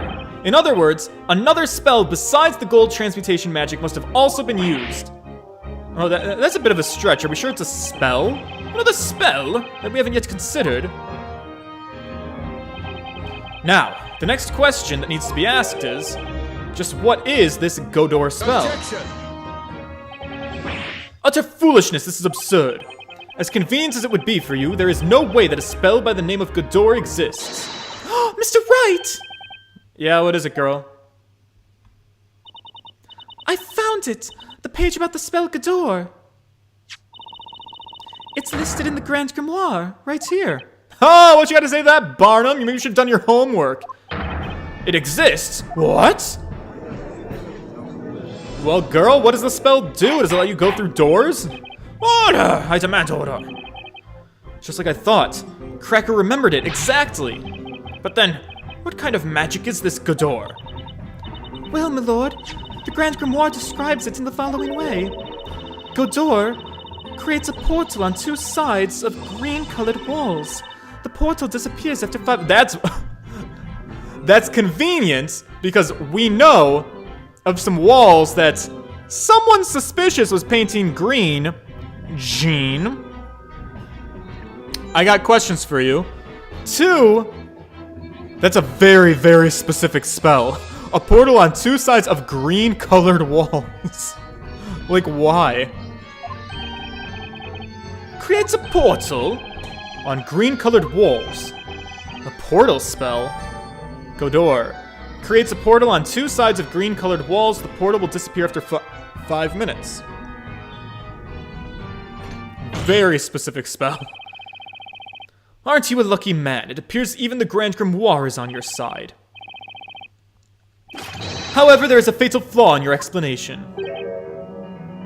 Huh? That flaw? What flaw is that, Inquisitor? It is really quite simple. Think back to how the alchemist's study looked at the time of the incident. Do you remember any green walls? Because I do not, there were none. Oh, Barnum, you're gonna feel like such an idiot, because, dude, there's a patch of green behind that painting. I investigated it, actually, personally. All the walls were coated with white plaster. In other words, it was impossible to use Godor in that room. Huh. I, too, have visited the alchemist's study since the incident. I remember very well that the walls in that room were a dull shade of white. Your little theory was very interesting, Sir Knight in Blue. But it has proven to be nothing more than that of a mere wild guess. As long as you cannot prove that this Godor spell was used, your little theory shall be considered no further. In all honesty, I was very surprised to learn of such a spell's existence. However, as long as it was impossible to have used the spell at the crime scene, your deduction leads us nowhere. Let me ask you now. Yes, Your Honor? Do you perchance have any proof that you could show us? Can you prove it was feasible for the witch to have used Godor in that room? This is no coincidence. That spell must have been used at the crime scene. But do I have the proof that it was possible? I mean, I know what the answer is, but I do have proof. I have it in my... I wanted to make sure I had it in my documentation, and I do, so we're good. It's been on my mind for a while, that inexplicable mark. It has to be the evidence that ties up all the loose ends. The defense wishes to present evidence. Impossible! No, it's quite possible. In fact, it's pretty remarkable that we've been doing trial for, what, an hour and 45 minutes, and we haven't really presented very much evidence. This game doesn't seem to use evidence that much. It's a lot of talking. Now then, we shall allow the defense to present its evidence to the court. Present the proof that the spell Godor was used at the scene of the crime. Here you go. Green wall, green painting, green marking. The walls in the study are coated with white plaster. But not all of them. There's just one spot which is green. There is. I noticed it when investigating the crime scene. Don't worry about the white that would be beneath the green. Magic doesn't care about that. You may recall there was a small painting behind the desk. And for some reason, the wall behind it was painted green. It was what? Oh, I recall seeing that painting myself too. If we look at this floor plan, I'd say it was around there. Mr. Wright, I'll mark it on the floor plan. It's been bothering me since I saw it, but now it's clear what it was. At the time of the incident, a portal opened up behind the painting, In other words, that was the wall that was utilized for the spell Gador. Okay. Objection! You are certainly persistent. You just want a portal to be there so much, don't you? Yes. The wall behind the painting was green, and that's a fact. Incidentally, I remember the painting well. It was a small landscape piece. Uh-huh. About the size of, say, an open Grand Grimoire. Yes, it was about that size indeed. A small, adorable picture. Even if a portal had opened in that small patch of green, no person would be able to pass through it. In fact, they'd just about be able to put their arm through at the most. So what would you please explain how a witch could possibly have escaped through a portal this small? Nobody escaped, it's all clicking, I'm solving these puzzles left and right. Jean, you got some explaining to do. I don't know if you are a boy, or if you are a girl, or if you are a they, them, and how the witches work, but I've solved the case. You guys want to know? Do you want to know the spoiler? Let me tell you what had happened. I need my music to build, so I can feel confident. Jean is the witch. Possibly. Jean was in the other room, which had the big green wall everywhere. Small patch of green on the other side. Layton and Maya, they're alone in a room by themselves. They use the spell Gold Door. Jean uses the spell Gold Door in the room next to Maya and Layton's room. And then the spell Gold Door, which turns the closest thing gold, would be Layton, who happens to be pretty close to the door. Now, Jean is the one who has the witch's scepter. Jean is the witch, has the witch's scepter in the other room with the green wall. You take the scepter, you poke it through the little hole in the wall where you have the little green painting. Scepter falls into the room by Maya. Maya gets accused of being a witch. There it is, case closed. Unfortunately, even though I have now solved it, I think it's probably going to take about another 4 hours before it gets solved in-game. He's right, Mr. Wright. No one could have gotten through the portal that small. Have you anything to say? Or are you so crushed by the realization of your mistake that words fail you? The portal was too small for a person. It doesn't require much thinking to figure— Oh, Phoenix, you got it too, do you, buddy? He knows, we know, we're together. But that aside, a very obvious question remains. If it wasn't a human, then what could have passed through the portal? You've put an interesting spin on things. Why don't you answer your own question? You talk as if you know everything, so please, enlighten us. A small portal was open in the wall at the crime scene, and I have all the clues as to what that could mean. What went through the portal was the witch, a small animal, something else. A small animal. It was a rat! No human could have passed through a portal that small. Even a witch couldn't have pulled that off. Really, there's no shrinking spell? So you are finally forsaking your mistaken assumptions. I haven't finished, Inquisitor. The fact remains that something else could have passed through that portal. Oh, and just what would that be, Sir Blue Knight? The portal was created after the professor had been turned into gold. The witch had a good reason behind that. She must have had to move something through that portal. Right. You captured my curiosity. I'd like to know what passed through the portal. Tell us, what did the witch use that magic portal for? The Talia Magica, I'm so confident, I don't even need to save with confidence. Considering the state of the crime scene, there's just one possible answer. And that is the Talia Magica. Objection! What you gotta object to? What's this now? The Talia Magica was found at the crime scene. A portal has nothing to do with it. Yeah, object to that. You're thinking backwards, buddy. I'll fix it for you. Inquisitor Barnum, you're making the wrong assumption. Wrong assumption? The witch wasn't trying to remove evidence from the crime scene. She wanted to plant it. She threw the witch's scepter into the room through the portal. You and your crazy theories. Do you even realize what you're saying? If she threw the staff into the room, that means— Oh, exactly. She did it to deceive us. Her goal was to make us draw the wrong conclusions. When the incident took place, the witch herself wasn't in the room. She cast the spell from outside. What? Sounds pretty good to me. I'm okay with this. Order! I say. And that's not all. There's even more proof that the staff was thrown into the room from the outside. What proof? It circumnavigates the hand contradiction. Yep. The proof is none other than Professor Layton's mysteriously severed right arm. I mean, previously.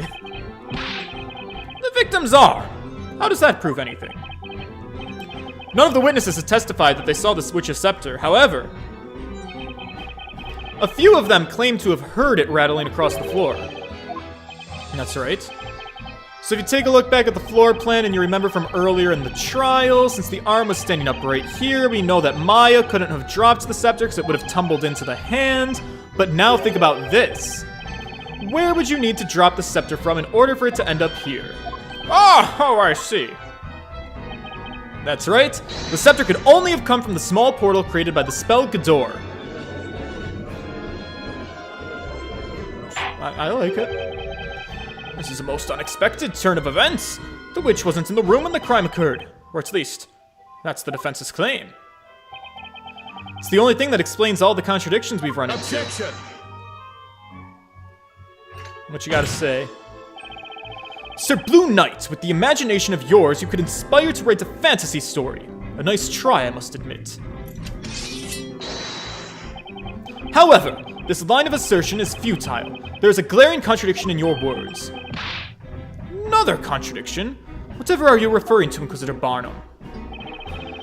This is the Talia Magica that was used in the incident. As we have established, there are 2 magic gems in it. One for the gold transmutation spell, Goldor, and one for the shadow familiar spell, Familia.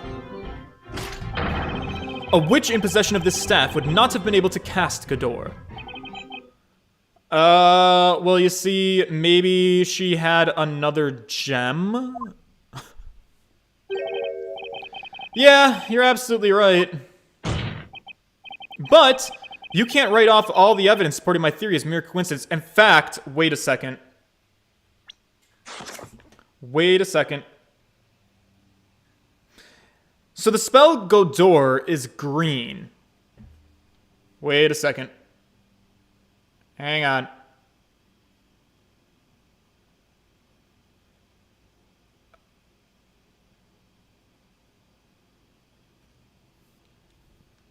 I'm thinking a thought. I will let you know if my thought was correct. Why must your agreement always be followed by a but? Well, what I'm getting at here is, this Talia Magica is not genuine. It's doctored evidence. Not genuine. That's right, and naturally, the one responsible for this deception is the real culprit of the crime. Enough of the suspense. It's too much for a man of my age. The defense shall reveal what is meant by this so-called deception. Well, one of these 2 things is fake.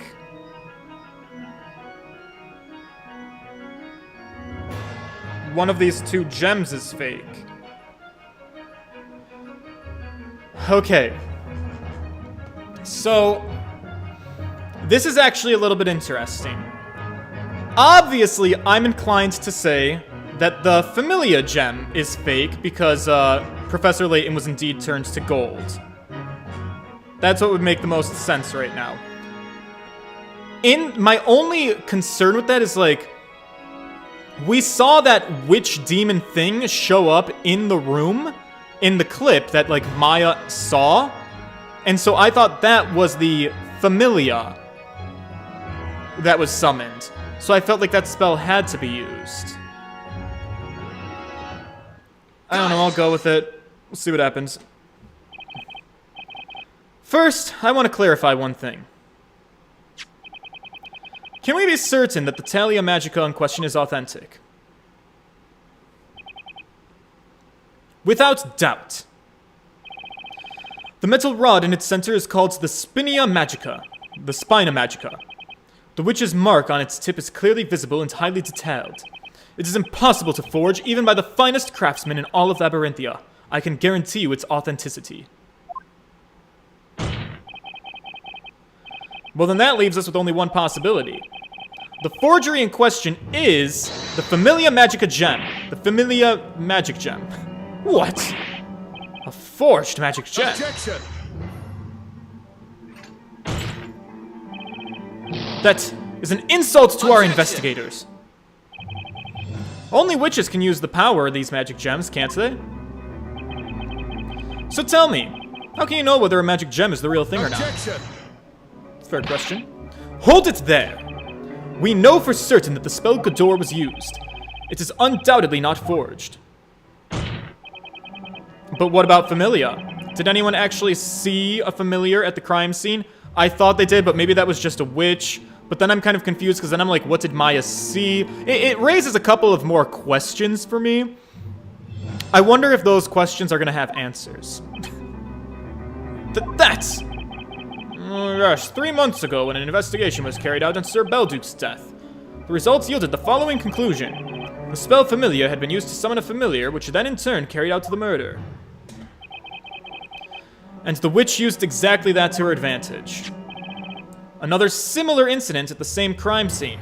Don't you think that would be the perfect opportunity for the witch to frame the defendant for her crimes? The defendant would be blamed for both the professor and Sir Belduke's deaths, and she'd be taken for the real witch. Oh, I see. That was the real culprit's objective. Interesting. How to Get Away with Murder, Witch Trial Edition. We've made a lot of moves happen today. There's a chapter in the Magic Archive, an old collection of tales of the occult, about the way to test whether or not a magic gem is genuine. How can we test it, my lord? It's very simple. A genuine magic gem is composed of a mineral with a density lower than that of pure water. All you need to do is see if the magic gem floats on water.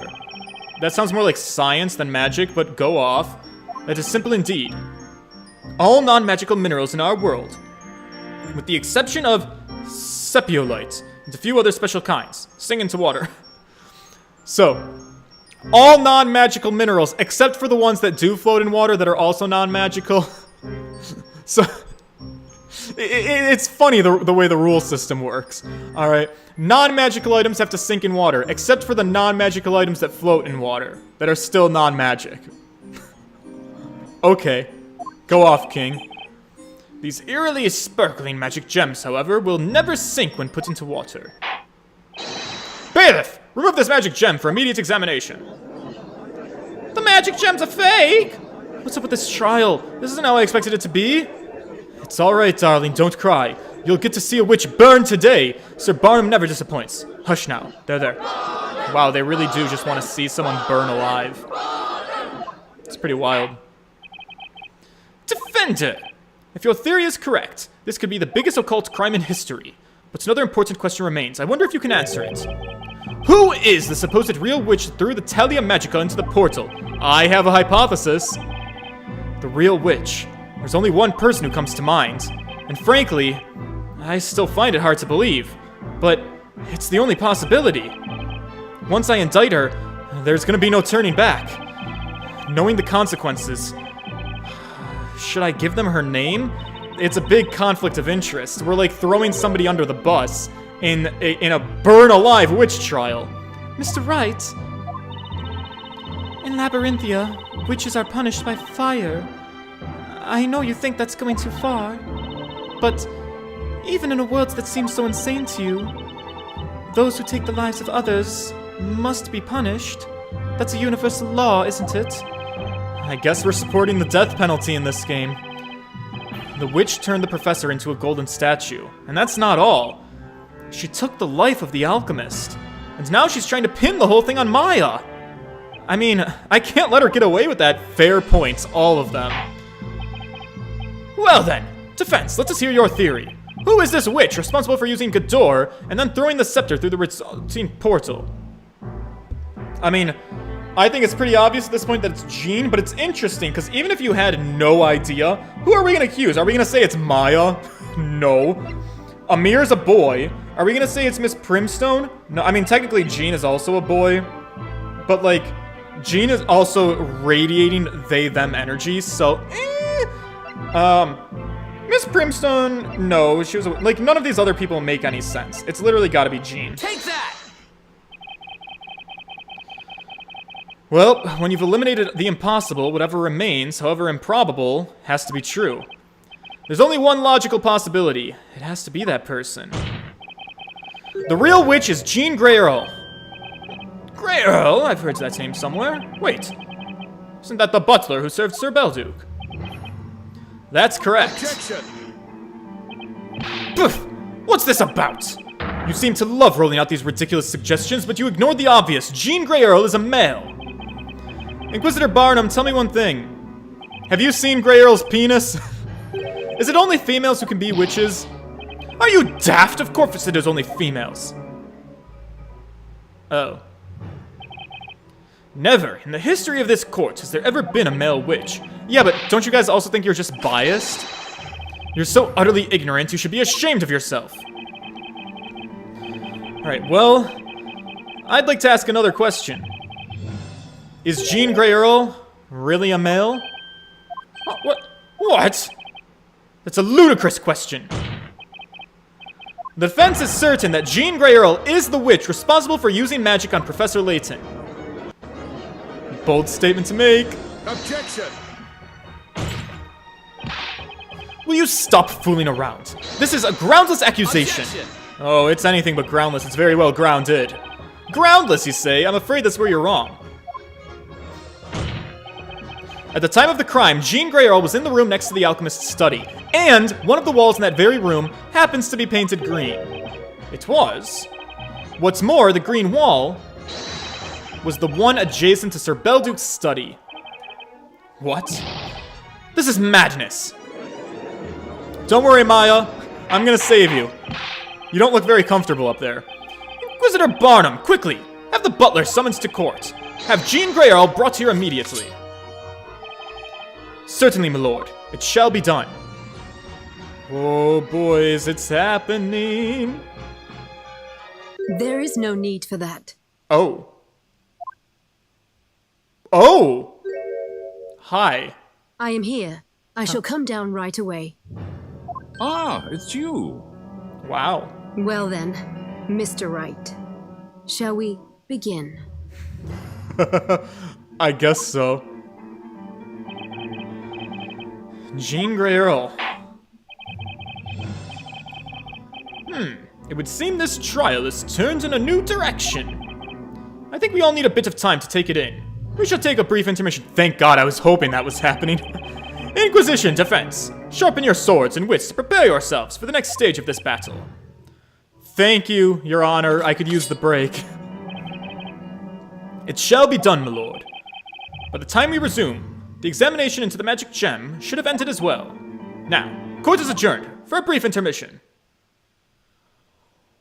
Whoo! What a trial day. 2 hours in, and we still have a lot more trial ahead of us, it seems. So am I gonna get the option to save? Save. Perfect. Up to 18 hours. Love that.